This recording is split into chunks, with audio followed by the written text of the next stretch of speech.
ఇతని పేరు చిట్టి ప్రాణం ముఖేష్.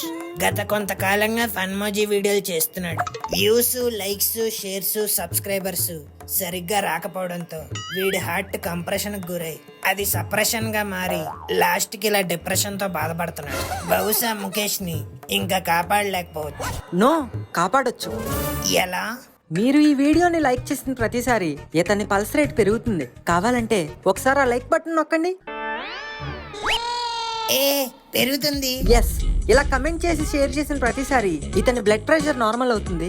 అలాగే సబ్స్క్రైబ్ కూడా చేస్తే మనసులో ఉన్న డిప్రెషన్ పోయి ఇతని ఎక్స్ప్రెషన్ కూడా చేంజ్ అవుతుంది. చూసారా? సో ఈ చిట్టి ప్రాణం చితికిపోకుండా ఉండాలంటే వెంటనే ఈ వీడియోని లైక్ చేసి మన ఫన్మోజీ ఛానల్ ని సబ్స్క్రైబ్ చేసేయండి ఫ్రెండ్స్.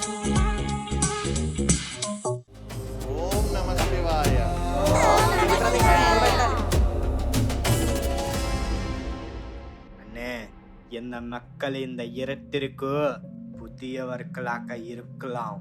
ஆமா தம்பி, நாம் அவங்களை கொள்ளையடிக்க முயற்சி செய்யலாம்.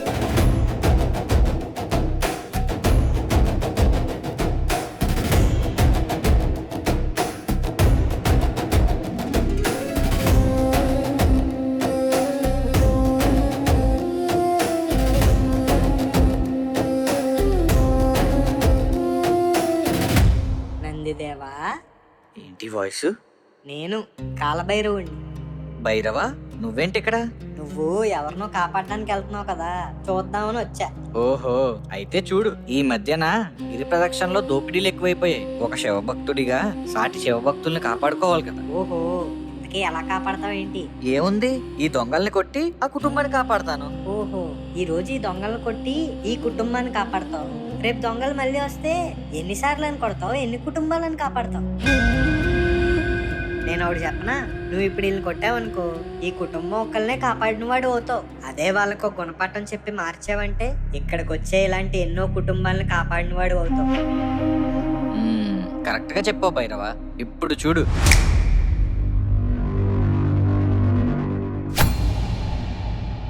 వీపు విశాలంగా ఉందని పొడిచి పడదొబ్బుదాం అనుకున్నారు కదరా. என்னடா பேசுற? తమిళ వీపు విశాలంగా ఇరుక్కని పొడిచి పడదొబ్బుదాం ఇరుక్క. నేను చక్రవాకంలో సెల్వా మాదిరి ఇరుక్క. Wow, what a shot! Arunachalam పిచ్చి కదా, బౌన్స్ ఎక్కువ ఉంది. అవునరా, ఆడ వెనకాల నుంచి అటాక్ చేస్తున్నాడని నీకెలా తెలిసింది? యాక్చువల్ గా నాకు తెలీదు. ఈపు కొక్కుందాం అని చెయ్యి వెనక్కెట్టాను. ఈ లోపు ఆడే కత్తి తీసుకొచ్చి చేతిలో ఎట్టాడు. ఎదవా.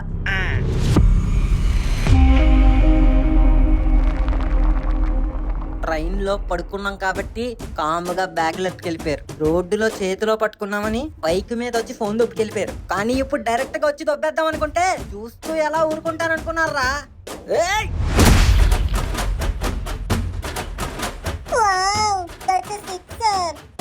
ఏంది రాలా కుట్టు? యార్రని పిసినగొట్టు శ్రీనివాస్ మనోహర్ రా, బ్రాకెట్ లో మనో. ఆగండి ఆగండి. ఈయనెవరు మధ్యలో? కొడితే నొప్పి వస్తుంది గాని మార్పు ఎలా వస్తుంది? చూడండి బాబు, నేను మాట చెప్తా వినండి. వీళ్ళేమీ కోట్ల కోట్ల ఆస్తున్న ధనవంతులు కాదు. ప్రతి రూపాయిని లెక్కలేసుకుంటూ ఖర్చు పెట్టే మధ్యతరగతి కుటుంబీకులు. పైసా పైసా కూడబెట్టుకుని ఇప్పుడు అమావాస్యకో పౌర్ణమికో ఇలా దేవుణ్ణి దర్శించుకోవడానికి వస్తారు. అలాంటిది మీరు వాళ్ళ దగ్గరే దొంగలించి మీ కడుపులు నింపుకోవడం ఎంతవరకు న్యాయం? నాకు తెలిసి మీకు కూడా కుటుంబాలు ఉండే ఉంటాయి. వాళ్ళని బాగా చూసుకోవడానికే మీరు ఇలా దొంగతనాలు చేస్తూ ఉండొచ్చు. కానీ ఇలా తప్పుడు దారిలో సంపాదించే డబ్బు మీతో ఎక్కువ కాలం ఉండదు.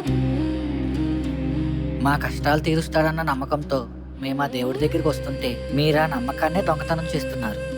సాటి మనిషికి అన్యాయం చేసి సంపాదించే డబ్బు మనకెప్పటికీ మనశ్శాంతినివ్వదు. కానీ మీరు న్యాయంగా కష్టపడి 1 రూపాయి సంపాదించినా అది మీకు ఎంతో ఆనందాన్ని ఇస్తుంది.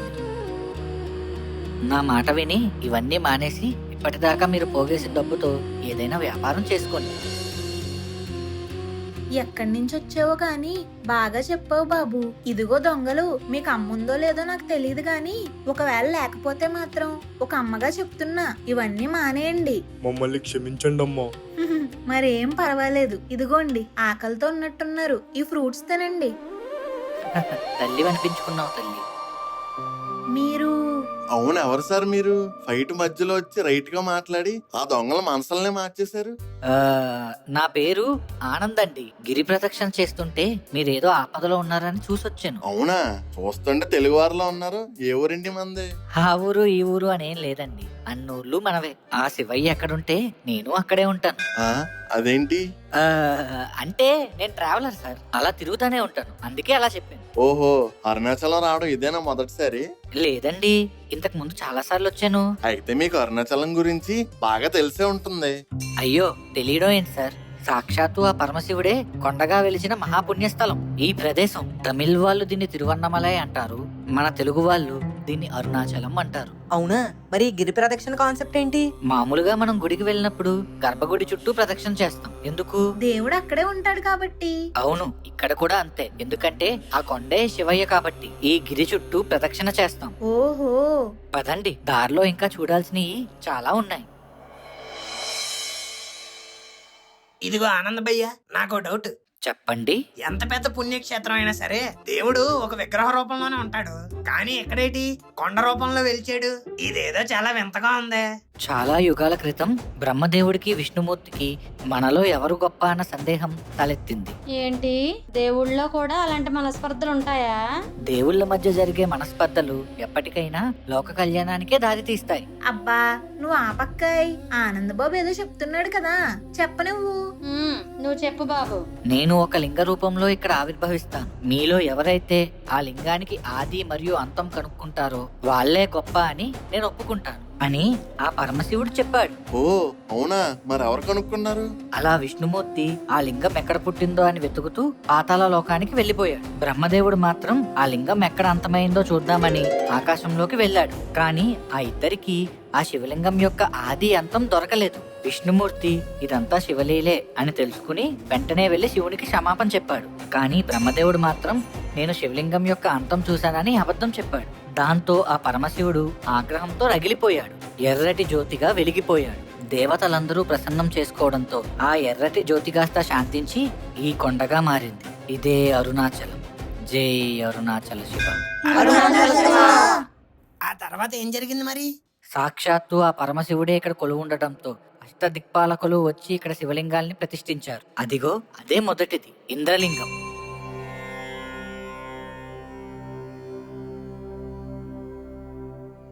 ఈ ఇంద్రలింగాన్ని పూజించటం వల్ల ఉద్యోగులు అత్యున్నత స్థాయికి వెళ్తారు, విద్యార్థులు ఉత్తీర్ణత సాధిస్తారు. అవునా? రే మను, అయితే పదరా దండం పెట్టుకుందు గాని.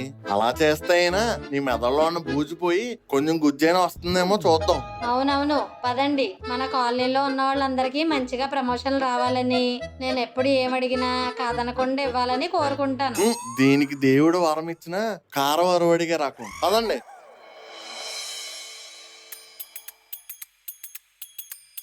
బాబు, ఎగ్జామ్ కి వెళ్లే ముందు హాల్ టికెట్ పూర్తి చేస్తున్నావా? చూస్తుంటే మంచి విద్యార్థిలో ఉన్నావు.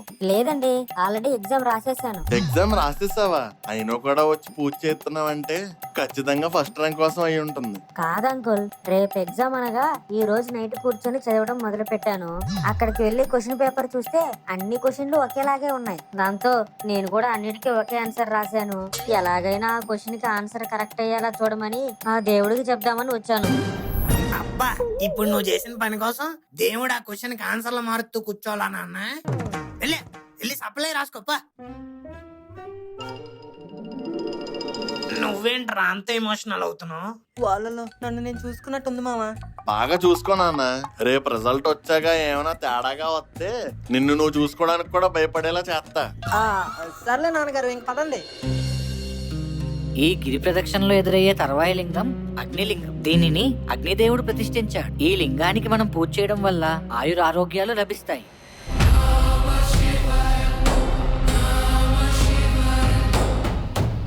ఇంద్రలింగం అయిపోయింది, అగ్నిలింగం అయిపోయింది. మరి నెక్స్ట్ యమలింగం. అంటే యముడు ప్రతిష్ఠించాడు కదా. అవును, చూసారా నాన్నగారు ఎలా చెప్పాను? ఇంతకీ ఏమిడంటే ఎవరో తెలుసా సార్ తమరికి? అది కూడా తెలీదా నాన్నగారు? తమిళ్ సూపర్ స్టార్ సూర్య. ఇంకా నయం, యమదొంగ సినిమాలో మోహన్ బాబు అనలేదు. చూడు మనోహర్, నేను చెప్పేది యమలోకంలో ఉన్న యముడు గురించి.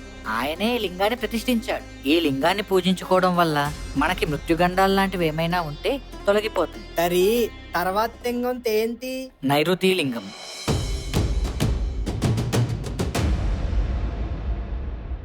ఈ నైరుతి లింగాన్ని పూజించుకోవడం వల్ల మనసు చాలా నిలకడగా ఉంటుంది. ఇక్కడ కూర్చుని ఎవరైనా తపస్సు చేస్తే ఆ అరుణాచలేశ్వరుడు త్వరగా పలుకుతాడు. అవునా? అయితే నేను ఒక 5 నిమిషాలు ధ్యానం చేసుకుంటానండి. దాన్నే ఉంది లక్ష్మి, అందరం చేద్దాం. రండ్రా, కూర్చోండి.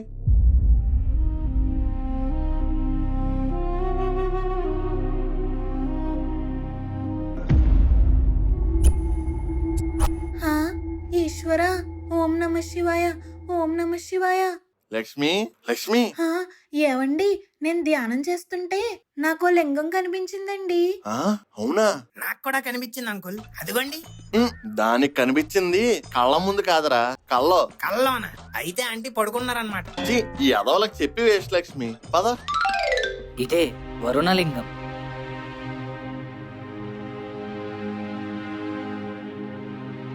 సాక్షాత్తు ఆ వరుణదేవుడే ప్రతిష్ఠించాడు. ఈ లింగాన్ని దర్శించుకోవడానికి ఎక్కువగా రైతులు వస్తుంటారు. వర్షాలు చక్కగా పడి పంటలు బాగా పండాలని ఈ లింగాన్ని పూజించుకుంటారు. పదండి, తర్వాత లింగం దగ్గరికి వెళ్దాం. అయ్య బాబోయ్, ఇంకెంత దూరం నడాలి నాయనా? అప్పుడే అలసిపోతే ఎలా? ఇంకా సగం దూరమే వచ్చాం. అంటే ఇంకా సగం దూరం ఉందా? ఏం పర్లేదు, ఓం నమ శివాయ అంటూ ఆ శివయ్యని తలుచుకోండి. నొప్పి లేకుండానే నడిచేస్తారు. ఓం నమ శివాయ, ఓం నమ శివాయ, ఓం నమ శివాయ, ఓం నమ శివాయ. హర హర మహాదేవ శంభో శంకర. హర హర మహాదేవ శంభో శంకర. హర హర మహాదేవ శంభో శంకర. ఇదిగో ఇదే వాయులింగం. దీనిని వాయుదేవుడు ప్రతిష్ఠించాడు.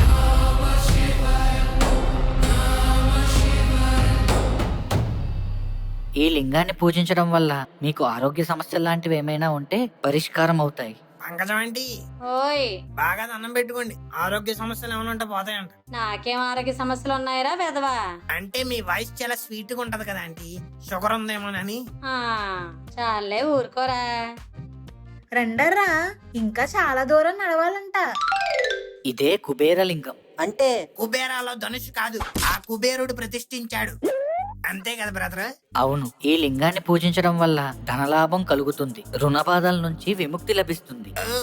ఇదేదో మనకి యూజ్ అయ్యేలా.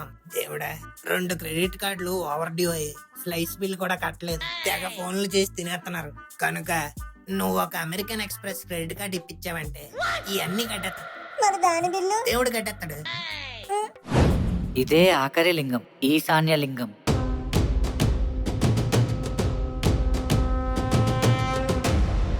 దీనిని ఈశాన్య దేవుడు ప్రతిష్ఠించాడు. మనసులో ఆందోళనగా ఉన్నా, చికాకుగా ఉన్నా, మానసిక ఇబ్బందులున్నా ఈ లింగాన్ని పూజించడం వల్ల అన్నీ తొలగిపోతాయి. మానసిక సమస్యల ఒరే ముక్కు, ఇదేదో నీకు యూజ్ అయ్యేలా ఉందిరా. అంటే నీకు కొంచెం పిచ్చి ఉంది కదా, తగ్గిపోద్దని. ఇదే ఆ అష్టదిక్పాలకులు ప్రతిష్ఠించిన అష్టలింగాలు. వీటన్నిటినీ దర్శించుకుని గిరి ప్రదక్షిణ పూర్తి చేశాక రాజగోపురం వస్తుంది. ఆనంద్, సక్సెస్ఫుల్ గా గిరి ప్రదక్షిణ అయితే కంప్లీట్ చేస్తాం. ఇప్పుడు నెక్స్ట్ ఏంటి? ఏముంది, గుడిలోకి వెళ్లి ఆ శివయ్యని దర్శించుకోవడమే. ఓం నమ శివాయ. దర్శనమా? ఎలాగా? మా వాలకాలు చూసావా ఎలాగున్నాయో?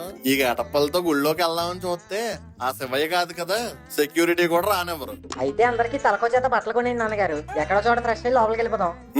ఏంట్రా ఎటకారాలా? నా బ్యాగ్ అందులో పర్సు పోయే కాబట్టే కామ్ గా ఉన్నాను. లేకపోతేనా ఒక్కొక్కడికి 3-4 జతలు తీసేద్దును. మాటలు జాగ్రత్త అండి, దొరికితే నిజంగా కొనివ్వాలేమో. ఊరుకో ఆనంద్, ఏదో మాట వరుసగా అంటాం గాని పోయిన బ్యాగులు ఎక్కడైనా దొరుకుతాయా ఏంటి?